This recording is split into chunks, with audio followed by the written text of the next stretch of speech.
What is up, you guys? Ryan back with another IRL card video today. Who let the dogs out? Who let the dogs out? Today, guys, we're talking about grading, but specifically what company you should grade with, or which one fits your wallet better, your preference better, which one is best for you. All right, guys, 3 cards on the screen. If you're familiar with grading, you're going to recognize them pretty easily. If you're not familiar with grading cards, then I'm going to explain them. So all 3 of them are the same card. It's 2018 Topps Update, Juan Soto, wall batting. It's his base rookie card that everyone wants. And as far as like a rookie card that's going to grow in value, that's a reasonable price, this is the card. So the one on the far left, that's graded with PSA. The one in the middle, BGS. The one on the right, SGC. So I just want to cover a couple things really quick, guys. So first thing is just how they look. PSA's holder, physically, it's very thin, it's rounded, it's really nice. Of the 3, it's my favorite holder. I do think PSA could upgrade the tag on their slab a little bit. I think it still looks a little old school. I think it fits the vintage cards a little better than the modern ones, but PSA is a fantastic grading company. It's the most reliable grading company, and as far as resale goes, PSA leads the way in almost every fashion. So PSA grades on a scale from 1 to 10. They have no subgrades, so they're not going to tell you if your corners are bent, if there's a scratch on the card. They're not going to tell you why they graded it that way. They're just going to give you a grade 1, 2, 3, 4, 5, 6, 7, 8, 9, or 10, and you just have to deal with it pretty much. That's kind of it for PSA. The 1 through 10 grading scale and just the visual aspect of the card. And then we'll move on to a couple other things here in a little bit, but we're going to move on to BGS or Beckett. That's the grading company in the middle. As you guys can see, there is subgrades on the card. They let you know exactly why your card got that grade. And that's definitely the biggest perk of BGS, because you get to know exactly why they graded your card the way they did. This Juan Soto graded a 10 because it had 10 centering, 10 edges, 10 corners, and 9.5 surface, which averaged out for them to be a 10. It's nice, I will say. It's definitely not necessary, but it's definitely nice to know the subgrades. Like, personally, I love knowing the subgrades, so BGS is not something I ever frown upon. I will say, as far as the look goes, the label looks beautiful on the BGS case, but the case is bulky. It's really big, it's kind of fat, and the corners are really sharp. So if you don't protect the case itself, it can scratch your other cases, which is a huge negative, I think, for BGS. I didn't know that. And I picked up a couple BGS cards through breaks when I first started collecting in like 2017, 2018, and I didn't put any sleeves over the slabs themselves, and they're kind of all scratched up now, which is kind of disappointing because I didn't know that at all. PSA does a little better job of having those rounded edges, so they can still scratch each other, but not as, what's the word I'm looking for, like deadly. Like, the scratches aren't going to be as deep. Some of my BGS scratches are bad. So BGS, they have a 1 through 10 scale, but they also grade with subgrades as well, and not just subgrades of the overall grade, but they do 1.5, 2.5, 3.5. So you'll get a grade between 1 and 10, but there can also be a 9.5 and a 10. A 9.5 is actually their gem mint, which is PSA's 10, which is something to definitely consider. A BGS 10 is considered a pristine card, which can sometimes value higher than a PSA 10. Sometimes it does, sometimes it doesn't. It just kind of depends what card it is, but that's pretty much it with BGS. They have a thicker case, visually pleasing, bulky though. And then they do have the subgrades on the card, and they have the middle grade of the 0.5. So that's BGS. So SGC is the third one, guys, on the right side of the screen. It's kind of a mixture of the two, honestly. It has that vintage look. Some people really like the black slabs. I'm kind of indifferent on them. I think they look good with some cards, bad with others. But it's a slick case. It's thinner than BGS, a tiny bit thicker than PSA. But they grade similar to BGS in the fashion that they don't have subgrades on the card. They have the 1 grade like PSA, but like BGS, they have the 0.5 grading system. So they'll go all the way up to 1 through 10 with the 0.5s in between. And a 9.5 is a gem mint, which would compare to a 9.5 BGS and a 10 PSA. It's kind of a preference on which one you think looks the best. I think PSA has the best feeling case. If I had to go off of looks, I personally like BGS's visually. But once you have them in your hands, like PSA, I don't know what they did to that thing, but it feels really good. So I prefer PSA personally, just because of the feel and just like the overall like case itself. And it's a lot thinner than the other ones. But if I was having on display, BGS isn't bad. I don't mind SGCs either. I'm sure it'll grow on me more. I'm kind of new to SGC, and a lot of people I watch on YouTube, they say like they love SGC's case. Like they think it looks better than most. So, hey, maybe I'm just like too exciting for it, I guess. Black and white just doesn't do it for me. I don't know. And then one thing I wanted to mention, guys. So BGS and SGC do something different than PSA. PSA maxes out at a 10, but BGS and SGC have like pristine plus, basically. So their 10s are pristines, but then BGS, they have what's called a black label, where that gold label turns black and the lettering is gold. Basically saying it's a perfect card. All the subgrades are a 10. Flawless card. And then SGC has their version of it as well. And the outside of that white label where it's black turns gold. So that's something to keep in mind too. Those sell for a premium and can sometimes outweigh PSA in most fashions. But again, guys, they're very hard to come by. That's the 3 grading companies, guys. We're going to break down some pricing for you guys and just like what I would do personally for using these companies. And I will say right now, I'm going to use all 3 of these companies moving forward. All right, guys, we're going to start out with PSA again. And their pricing is very competitive. It's arguably the best, which is surprising because their resale value and their slabs is the best as well. So PSA, that's definitely a reason why a lot of people choose them. And I'm just going to kind of go through it with you guys really quick. So I don't know about you guys, but these ones are pretty non-realistic. The Premium Elite, Premium Plus, Super Premium, Premium, and even the Walkthrough and Super Express. But if you do have cards that are valued 100K, 50 to 100K, 25 to 50K, 10 to 25K, 5K to 10K, and 2.5K to 5K, those are going to be your prices: $5,000, $3,000, $2,000, $1,500, and $200 per card. So the turnaround days are actually really good. They're all one business day turnaround, except for once you get down to 5,000 or less. Then you have 5 business days, and then 15 for 2,500 or less. This is where I'm talking more realistic, is the under $1,000 card for me personally. And I know a lot of people out there as well, but I mean, you could definitely come across a card that is very expensive and you have to pay those premiums. But we're going to focus on the affordable stuff today, guys. I'm a budget collector. I'm sure there's a ton of budget collectors out there. I don't have the capital some people have, and that's why I focus on the lower end stuff on my channel mostly. I still do some high end stuff sometimes. When it comes to regular, so under 1K, it's gonna be $50 a card, and none of this is including shipping, guys. So $50 a card, and then right here, if you do raw crossover review as your business days, take into consideration, guys, their business day turnaround is usually wrong. They're pretty behind. I think in March they sent out like a newsletter saying that they had 1 million cards in their warehouses that they were behind on. So take that in consideration if you are going to grade with PSA. The business days are definitely incorrect, or can be at least.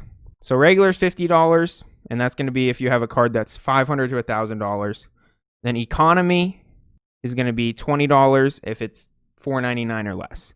Economy is the most popular. And then what's not on here, because I'm not personally a member to the PSA club, you have to be a member to have access to their bulk submissions. And that's if you submit 100 cards in one order, you get $8 a card. And that is the best price on the market, hands down. But you have to spend $800 to submit 100 cards. So that's the downside on there. That's pretty much the pricing on PSA, guys. We're gonna jump to BGS now. All right, BGS. It's the most expensive of the three. I think they think their slabs are the prettiest and the thickest and protect your card the best. And the subgrades, I think they just put a premium on it. And I don't blame them for that, but sometimes it's a little ridiculous. So depending on what kind of turnaround you're looking at, they have the 2-day option with or without grades. So 2, 5, 10, and 30. I personally think 30 is great. I think a month turnaround for grading a card's very, very reasonable, especially when you could be waiting months on PSA. So we have the prices here, guys. So 2-day turnaround, if you submit 1 through 50 cards, is 50, 35, 40, 30, 35, 25, 25, and 15. 1 through 50 cards is most realistic for me. Again, even if I wanted, like, this is the most realistic for me. 30-day with the subgrades, $25 a card, 1 through 50 cards. Most realistic for me, and I think for most people. That's a lot of money to submit 50 and then even 100 cards to BGS. Like, you submit 100 for $15 a card, you're looking at $1,500 every time you submit. But people have that money. You guys can go ahead and do that for $20 and $15 a card. More power to you. For me, it's pretty much $25 a card plus shipping. So that's BGS's pricing. Then lastly, guys, SGC. And with this whole pandemic, SGC has made a real comeback in the game. And a huge reason for that is their turnaround times and their pricing. So the graph on the screen, guys, you guys can sort of see it and understand it. So this is their declared values. So if you're going to submit high-end cards, it's more expensive, just like any other company. But we're focusing on the 250 and under and the 500 and under. For me, 250 and under is the most realistic. I do have a couple cards over $500, but it's like very slim. So I focus on this, and this is the turnaround days. So if you want 1-day turnaround on 250, 500, same price, $250. Same price for 2 days, $85. Same price for 5 days, $35. And then this is where it kind of gets a little different, but it's only $5 a card difference. So $250 and under a card. It's going to be $20 for a 10-day turnaround. 15-day turnaround, $15. And then a 20-day turnaround is only $10. So for me, 20-day turnaround's phenomenal. I am perfectly okay with that. I've heard on YouTube they've followed through on their promise on 20 days like nearly every time, but I have heard a couple times that they're like 4 days behind. So like it's still really close to that 20-day turnaround at $10 a card, unmatched. And that's really where SGC's been making a name and a comeback in the grading industry. It's because BGS and PSA are so far behind. Like even BGS now is falling behind. They're pretty good on their turnaround times, but they're falling behind as well. And PSA, man, I'm telling you, a bulk order for PSA is supposed to be 100 days. That's like just over 3 months. That's like 4 months roughly. My card shop just got their order back from November. 7 months. Like this week they got it back from November. 7-month turnaround. And as much as PSA is a fantastic grading company and the most respected, like SGC is showing them up with their turnaround times and following through with it too. And I've watched interviews with people in their company and they said that's the most important thing to them right now because they know other companies are struggling with it. They're focusing on getting their turnaround times. And that's why even I'm turned on to SGC right now. And in the probably one of my next card videos, guys, I'm actually going to be submitting an order to SGC because I've been very impressed with their website. I like it a lot. It's very easy to use and their pricing's phenomenal. All right, guys, so this is pretty much what I broke it down to for me. Obviously, this is just like the cheapest options. So PSA, you're going to be paying $20 a card for 90-day plus turnaround, so roughly 3 months. And that's probably going to be pushed back to 4 or 5 months. If you submit in bulk, which is the best option as far as per card value, you have to have a membership with their company, which is at minimum $50 a year. And then they have a $150 option and a $250 option, but you get a couple of vouchers to submit cards in that kind of pay for those. So it's not the worst thing in the world. But $8 a card for bulk. You have to submit 100 cards and then 6-month turnaround. Or I guess they say 100-day turnaround, but as you guys heard, my card shop just got an order back for November, which took 7 months. So something that's supposed to take like 4 months is taking 6, 7, 8 months to come back, which is it's really bad. PSA, I'm looking at $20 a card, 90-day turnaround. BGS, $25 a card, 30-day turnaround. BGS bulk, if you do 50 plus, you're paying 20 a card. If you do 100 plus, 15 a card.